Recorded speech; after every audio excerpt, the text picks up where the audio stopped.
Okay. What do you think about the undercover community?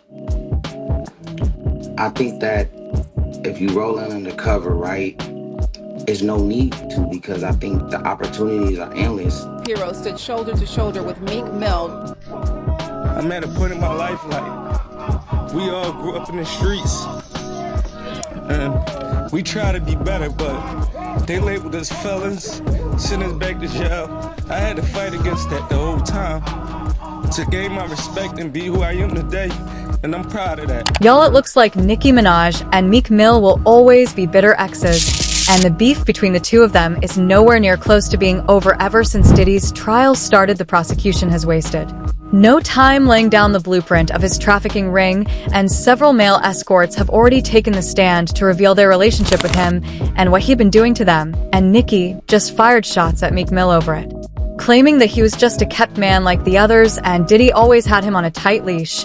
And this ain't the first time Nicki Minaj has said something about Meek Mill being on a down low with a lot of other rappers in the industry. And now that Meek Mill is still out here defending himself, making posts that he knew nothing about Diddy, Nicki is not going to let that slide at all, especially after all he put her through. Girl, they released all the photos of the sex workers that Diddy would hire to have sex with Cassie in front of him for the freak-offs. I looked at every last picture of those men.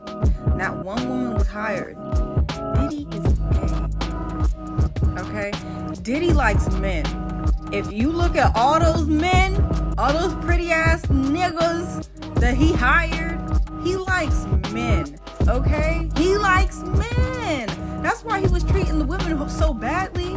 He dating multiple women and shit because he can't be with a man for real. Ever since she and Meek Mill broke up in 2017, she had some very choice words for him. When they were together, it was clear that Nicki really liked him, and for a moment there it looked like they were shaping up to be hip-hop's newest power couple with hits like All Eyes on You by Your Heart and Bad For You. But in 2 years it turned very toxic, with Meek allegedly putting hands on her. She said that Meek Mill was one of those guys who always had it out for women, but was very humble and scared when it came to confronting men. She also tweeted, "You rough your own sister," and taped it fit on her, and taped it.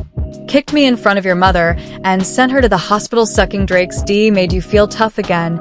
And girl, one thing about Nicki Minaj is if she's got beef with you, she's going to take it all the way until there's nothing left to talk about.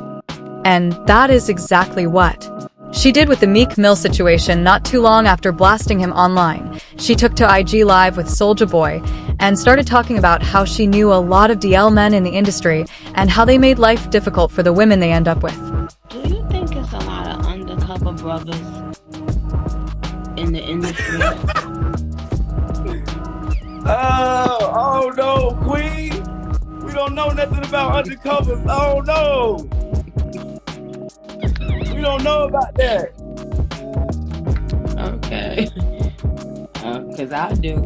She didn't mention his name or name anyone specifically, but this was enough to get people asking questions, and soon enough there were answers. In 2024, Lil Rod dropped his lawsuit against Diddy, accusing him of SA.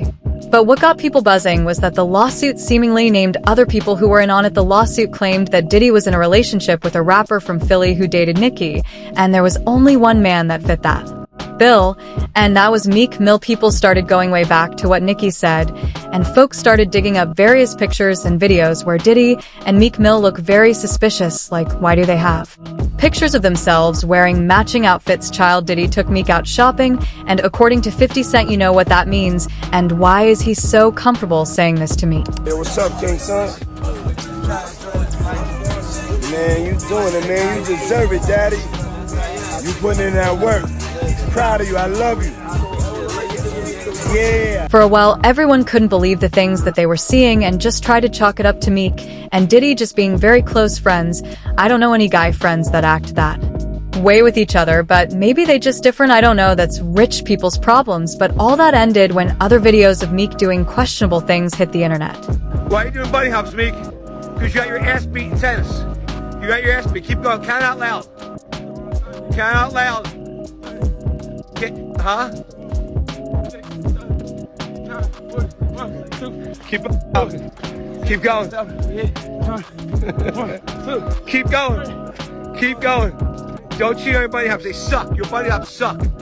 There was a video that dropped that showed him doing bunny hops for a billionaire named Michael Rubin, and I know you'll have heard people talk about humiliation rituals a little too much, but that was definitely a humiliation ritual any way you look at it, and there's no way to paint it as anything else. And that's not all. Did you all know that Diddy actually threw Meek a party for his 27th birthday, and new details have emerged about the party that are just nasty. Diddy went all out for Meek Mill's birthday, renting out the extravagant Parisian palace in Las Vegas, and it was filled with A-list celebs. When the party ended around 3 a.m., the Parisian palace was left looking like a crime scene. Property manager Jason Haidt described it as disgusting blood stained bedding, used condoms, broken bottles, and even a half-ounce of nose candy scattered all around the mansion. But what's even crazier is the request Diddy made. He ordered new locks for every bedroom, demanding that only he received the keys. He even brought his own smoke detectors, which his team installed and removed after the event. Allegedly, these locked rooms were where the freak-offs happened, and Diddy took charge of everything, calling the shots on who slept with whom, and allegedly everything was recorded for Diddy's private collection. And if you've been following this mess, then I'm sure you've come across that audio of two men going at it, which is alleged to be Meek and Diddy. Well, it's said to have been recorded at this party by a bodyguard. The man who allegedly recorded the audio came out to confirm his authenticity and was so sure that that was Meek Mill and Diddy. Like, all the champagne was spiked. Everybody was passed the fuck out. I don't drink, so I was playing that shit off like I don't fucking drink. I smoke, nigga. Like, I smoke and I had my own weed, but like everybody was passed out. Yo, Diddy had that man in the room. Look, yes, I put my ear to the fucking door and I brought the phone because Diddy started going in overdrive. I ain't know what the fuck was going on, but I just heard balls slapping against ass cheeks. I heard niggas struggling to take dick. I heard niggas being like, yeah, daddy. Like, when he started all that daddy this and daddy that, and then I heard some hollering and struggling. Like, yeah, I kept the phone there and I recorded all that shit because I was like, this nigga Diddy bitch. Almost immediately, though, Meek went on a rant trying to defend himself. He said that it was just all propaganda to drag his name through the mud. He even went as far as to offer to give $100,000 to anyone that can trace the source of these gay rumors. He said, "I'm from Philly. I don't do nose candy or freaky Molly. Nobody won't even offer me coke because I'm that heavy no man or what would ever approach me about gay activity." And the whole place didn't get flipped. Woke up and seen this on every vlog like they know I'm coming, lol. He also tweeted saying, "I don't believe no Diddy story. Once they lied about me, now anybody try to assay me, it would be a bang out on the spot. How y'all don't know that, lol, I don't care, but y'all confusing my son, he's 12, with people saying his dad gay, it's sick." Now then he added, "BS ain't going to play no games with me, they trying to do damage control."